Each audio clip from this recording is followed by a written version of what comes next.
talking about Pelzer has really seen phenomenal changes over the last 10 years, and that's kind of brought you to a place where you have vision and have a lot of ideas. Remind people what's happened in the last 10 years that help Pelzer's future. And we've told this story before, but it is worth repeating because every time people ask about it, they cannot believe the change that happened around, I believe it was 2015, in that when Pelzer was incorporated around 1952 or 3, they just incorporated the main streets. And I believe that part of that was because the people who ran the mill lived on those streets and they wanted to ensure that the leadership stayed with the leadership of the mill. So in 2015, we explored the idea of incorporating the rest of the town, which included the upper and lower mill villages. And there was a referendum, which I voted in. I was not part of council at that time. I was a fairly new resident. And I believe it passed by only like 17 votes. And overnight, we went from a population of, if you look it up, on census data, 89 to almost 1,400. Pretty big jump in population. Fastest growing city in South Carolina? I couldn't claim that, but it wouldn't be necessarily true. Yeah, so what that did is that it expanded our town limits all along the Saluda River and all the way up to Highway 20 and beyond, and allowed people to have a say in how the town was run, in that they could run for office. And prior to that, I am told it was hard to get people to be on town council because you were basically drawing from the same 4 streets, some of which were small streets. So you went from basically the same people getting elected over and over again because there was no one to challenge them, to that next election with 11 candidates running all at once. It was the biggest we'd ever seen. So it opened up that door to people to be able to serve in ways that they could not before. They were all still paying their bills, their water and sewer bills, but they were not allowed to run for office. And there were other advantages to annexing the rest of the town as well. But the main one was that you're now all officially part of what we do, and you can be included in how things are run for you. So I really haven't known Pelzer that much other than being a full official town. You know, I've lived here for, I guess, 8 years now, and I'm still brand new. I'm thought of as an outsider because I'm a Yankee from Powdersville. But it's all good.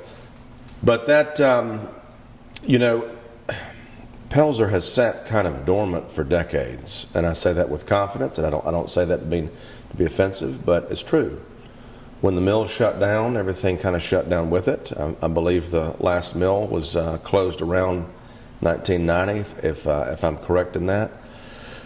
So literally decades of no activity, no growth, no stimulation, no industry, and things were continuing to be lost, such as our school, Pelzer Elementary. Our pool was sold. And so people began developing this mindset of nothing's happening here and everything's being taken from us, and people will promise us things and not follow through, which developed this sentiment of anger, distrust, which permeates today. And now that we've got a new outlook, new prospects of business and investment, new things happening in and for Pelzer, we're seeing that attitude change slowly, but it is. It is my hope that people here start to believe again that Pelzer doesn't have to be last place anymore, that it can strive to be first place in everything, the way we used to be in the heyday of the mills. We have a rich history. We have a a great story to tell, and that story was put on pause for a while. And now it's time to rekindle the fire of that story and to write new chapters to that story. Change is hard. Change is scary. And the new annexed property, remind people of the development. There's a lot of stuff's going on down there. I mean, well, the Pelzer Heritage Commission is the biggest landowner in the city, of the town of Pelzer. They were given for free 70-something acres from a company that had purchased the properties and harvested them for raw materials for construction. It's very sad that our upper mill was bought and torn down and sold for parts when we could have had an amazing complex of apartments, just like every other place in the upstate's doing. So they inherited this property for free, and they have been working hard trying to clean it up through major EPA grants with help from friends in Colombia. Now that that's happened, these properties are ready for development, which has been exciting and frustrating. There's been some road bumps, roadblocks and speed bumps along the way. We're not really sure what is going to happen with those. We know that a lot of people want a piece of the pie now, that folks are fighting over Pelzer property, and it's good to be fought over. But it's also, again, kind of scary to think about, are we getting the best deal here? Is this what's best for Pelzer? Because you only get one shot.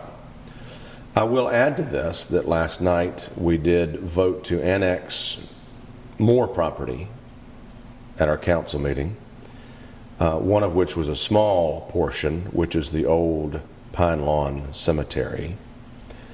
It's Pelzer's historic cemetery. It just happened to be outside of our town limits, owned by the Pelzer Heritage Commission, and they asked to be annexed, just to be an official part of the town. And our extra police coverage can then patrol that area.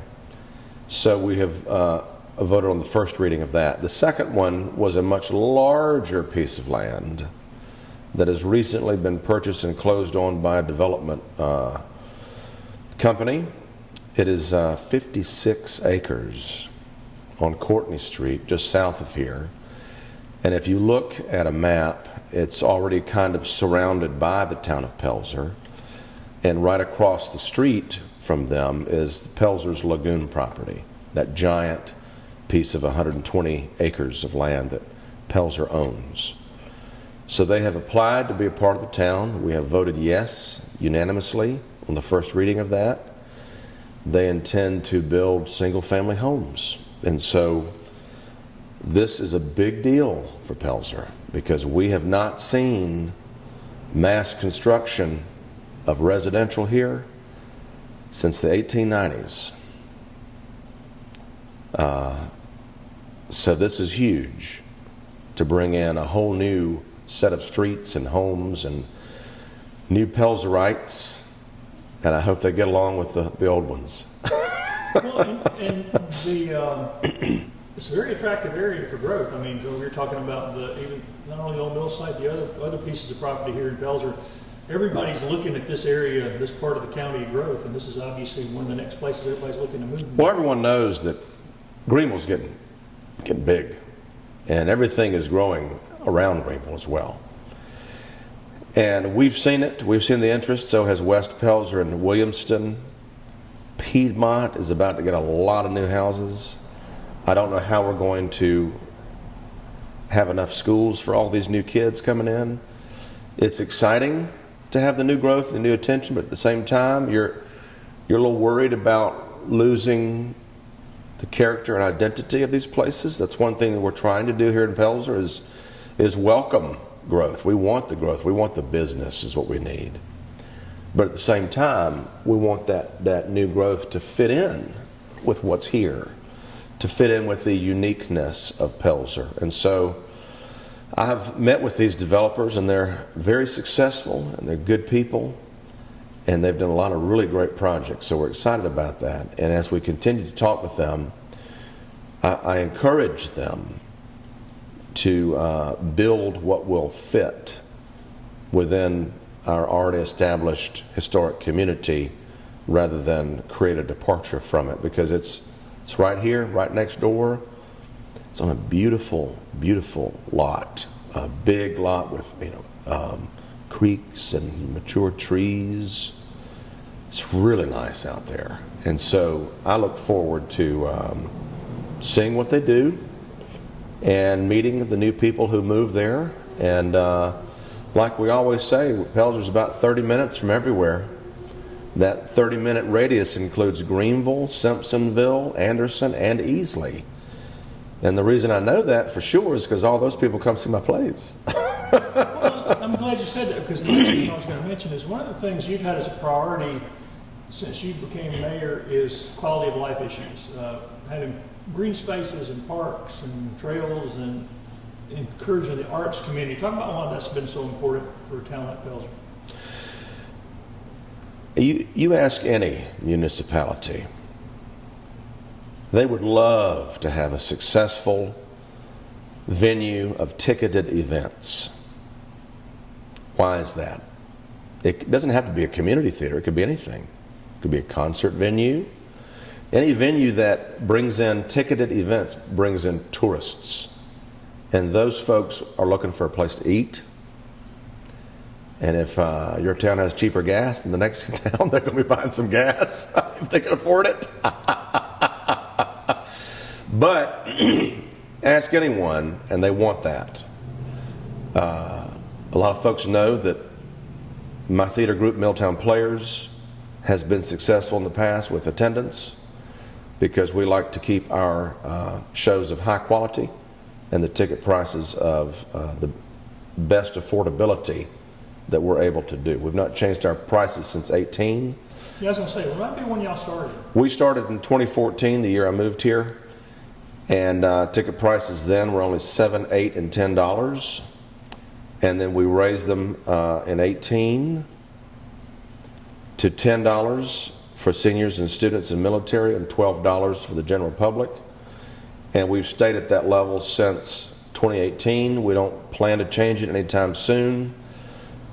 We are one of the most affordable community theaters in the area. I believe it's us and Market Theater, our good friends at Market Theater in downtown Anderson. And so that's important to us because we want to be accessible to everybody. We don't want to be an activity only for the rich or people who are affluent or able, have that disposable income. We want to be a place where anybody who wants to see a show can. And so we're trying real hard to stay right there. So we've been around for this is our 8th season. So next season, starting in the fall, will be our 9th, of course. And then also we're starting our 1st season in Simpsonville. Simpsonville has had their eye on us for many years, actually since our beginning, because Simpsonville was considered a location for Milltown Players originally. But because the auditorium here was vacant and the school district had the foresight to say, hey, we want you to start something here and we'll enable you to have cheap tickets, they are the reason we're here in Pelzer, the reason I'm here in Pelzer. I would have never come here or moved here had it not been for starting my theater company here. So now, I say, like you just said, it's not about you, but it brings a lot of people. A lot of people know Pelzer because of theater, right? Well, today they do. They do. Ask anywhere. And I'm very proud of that. If you go anywhere, people say, Pelzer, oh yeah, I've seen shows down there, Milltown Players. And that is a positive thing to be excited about. Several years ago, I used to search for Pelzer to see, how we came up in the news. And it was usually things like arson and theft, drugs, shooting, and then Milltown Players. I was there to try to balance it all out. So we're trying to continue with that balance so that the reputation and the appearance of Pelzer is one that is positive as we continue to attract new people and new businesses here. Yeah, you talk. One of the things I know you've done is remind people about how you made a priority of improving the parks and the green spaces. Thank you for reminding me about that. You know, Pelzer probably has more green space per capita than anywhere else that I know of. We have so many parks, and we're hopefully about to get even more. One of the highlights of the master plan is a townwide trail system, and I am working on that to try and secure the land needed for that trail system. It all depends on the answers of the Pelzer Heritage Commission. I'm waiting on them. I'm also waiting on Central Rivers, the hydro plant that owns all of that riverfront property right there on the Saluda. They have offered me a permanent easement, which is a great place to start, so that we can begin looking at constructing our townwide trail system. And the further goal is to connect that system to West Pelzer and Williamston. Ask anyone who has any sense, do trails help a town? And the answer is a big, bold yes. You look anywhere that has a successful trail system, such as, do we even have to say it? Swamp Rabbit Trail in Travelers Rest. Everyone knows that story. When I was a kid growing up, we never went to Travelers Rest unless you went to Sunrift Adventures to buy some outdoor equipment. That's the only reason. The Swamp Rabbit Trail goes in, Travelers Rest sees a boom. Okay? It is great for quality of life, for tourism, for connectivity, for someone to get on their bike and to be able to take a safe trail through green space to go visit a friend. That is a really great amenity to have. It's like you're in some kind of a beach resort where you have all these little paths and connect everywhere else. We can have that. We can find the funding for it too. You don't even have to pay for it if you live here. But all you got to do is say, hey, good idea, let's do it. And it'll take off. So, it is challenging to maintain our properties because we only have 2 employees that do it. I was going to mention, Pelzer also had the first ADA accessible kayak launch in the county. That's right. And for you to say that and remind us of that is a big deal because the Saluda River has some major attention now and major traffic. My buddy Nathan Weaver and the Saluda River Rambler is a big hit. He takes anybody who wants to go on the river, takes care of everything. Provides the kayak, the transportation. They drop in at Piedmont, come on down to Pelzer, picks them up, takes them back, and it's cheap. So Nathan Weaver, thank you, sir. And I've tried to encourage him to move here over and over and over, but apparently he just refinanced his house, so he can't. So whatever. We'll get him one day. But the traffic with the Saluda River Rally, is that what it was called, right? That was a big deal a couple weeks ago. And people love it because you get on that river, all your troubles go away. You get out in nature, water, and the trees around you. Oh, man, it's beautiful. And it's right here. And one day I look forward to having the time to go down there and do that. If I can lose some weight and fit on some of those kayaks, I'm going to do it. And maybe some of these trails will encourage us to get outside and drop some pounds that we put on from the pandemic. You also have done a lot to refurbish and renovate the historic Monkey Park. Yes. And how is that looking now? Well, I will tell you, the Monkey Park was looking pretty rough. It was truly a jungle. Without monkeys. Without monkeys or anything else. But perhaps some vagrants who like to sleep there or throw their trash there. And so when I was elected most recently, I guess in the beginning of 20, we looked at our hospitality funds and they weren't being spent. And I said, why are you not spending this? Well, we're poor. Yes, but this is intended for things such as park maintenance. That's what it's for. And so we had a lot of money just sitting there that had been collected that no one had put to use. And so we spent some time over there clearing everything out, cutting down dead and dangerous trees, raising the canopy of all those trees, doing some grading, putting up fencing, and lighting the whole place really well at night.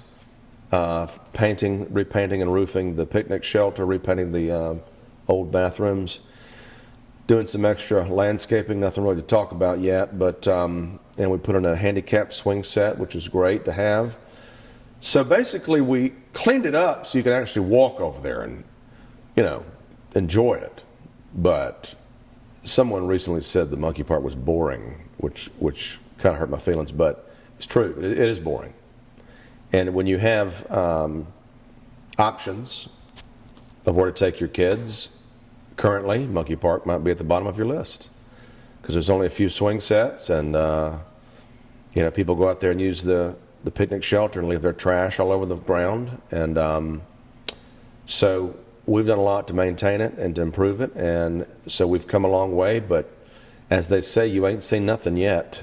And what I would really like to do in planning ahead for this next fiscal year is to hire someone to give us a master plan for the monkey park, because a lot of folks will have ideas and say, we need a picnic shelter, or we need this, and how about we do this, and they're all good ideas. But if you're just going to throw them out there randomly, like rolling the dice, I think that's not as intelligent or as forward thinking as saying, let's plan the whole thing out. And then when you say, we need a picnic shelter, you say, you're right. In that plan, there are places for 3 more picnic shelters. Now we know where it's going to go in order to benefit the entire vision of this space.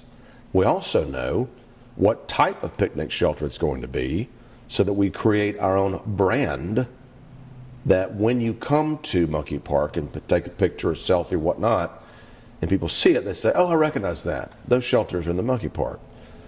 And many other parks are very successful at doing this.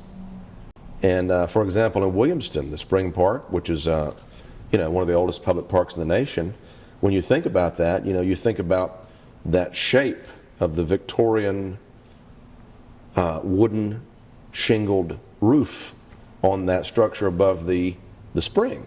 And of course, they built another one like that. And once you have 2, it becomes, oh, that's our thing. That's our brand. That's how we recognize it. And that structure is put on their town seal. And so when you think about Williamston in the spring, you think about that structure. So those things I'm interested in branding the town, not just with a logo or colors or whatnot, but when you come here, how do we ensure that everything we have here is unique to this place and is something that you cannot find everywhere else? I mean, being from Powdersville as a child, it was wonderful, and my parents still live there, and it's a great place, a really thriving community. I love it. But if you drive down 153 with the urban sprawl, it looks like every other place, just like that. So the thing that we've got going for us in Pelzer and Williamston and West Pelzer is that you get to have that, oh, this is an old town. Oh, people have lived here a long time.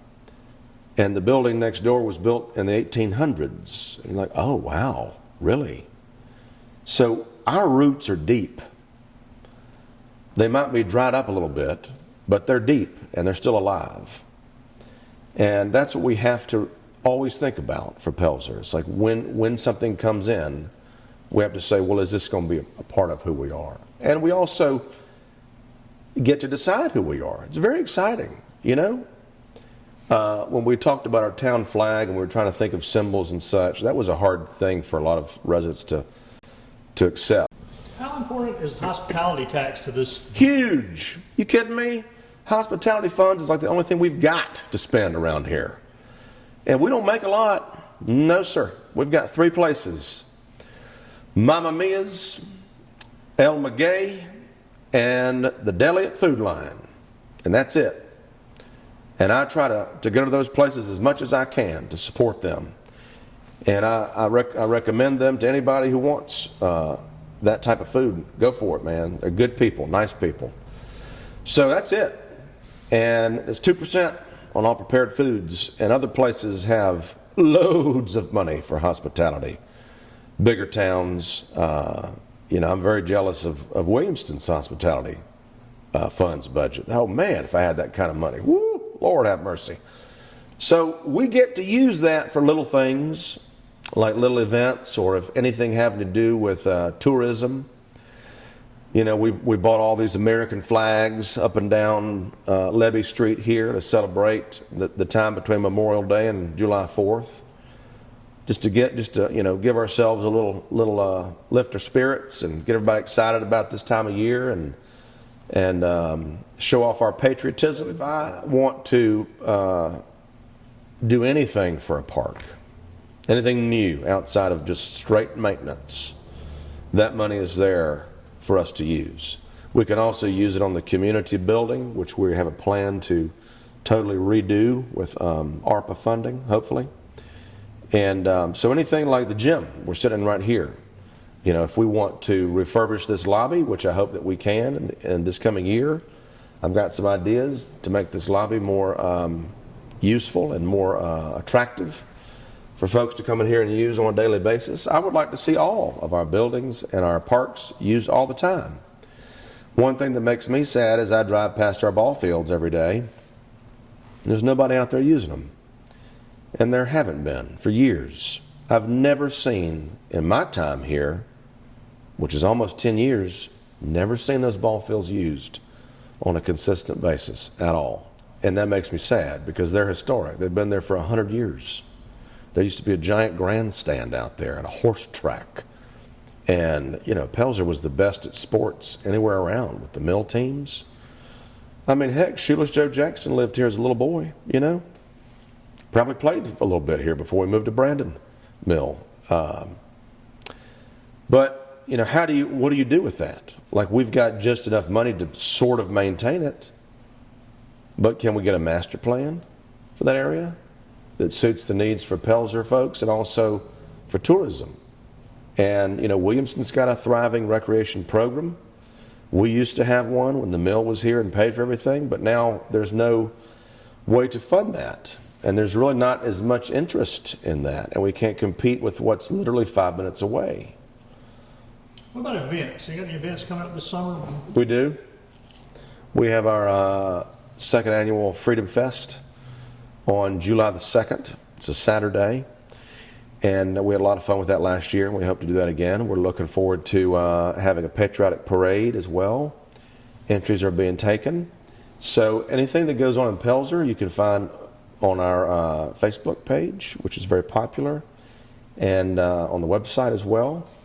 But those things are happening. We're also planning a celebration to celebrate the 100th year anniversary of this place we're sitting in right now, our historic gym, which was built in 1922. So we're going to have a party to celebrate that coming up. There are a few car shows in the fall to get excited about as well. But right now we're all looking at July 4th. There's going to be a big old fireworks display on the 4th down in the lower mill, which is being supported by the town of Pelzer, and also mainly the Pelzer Heritage Commission is the main funder of that event. But also we've got some area churches. The Church of God is providing some free food. And last year that was a massive hit down there. And the residents of the lower mill put on that event. And it's the same people, some of the same people who are the light people at Christmas. So the light people like to get things lit at Christmas and also for July 4th. So if you don't have a place to go, we're going to have a big old display down here on the 4th, the evening of the 4th. It's a Monday night, but they're spending twice as much money as they did last year. So it should be twice as good. Well, we'll catch up in the fall and talk about the light people and the Christmas parade then. Sounds like a good plan. Yes, sir.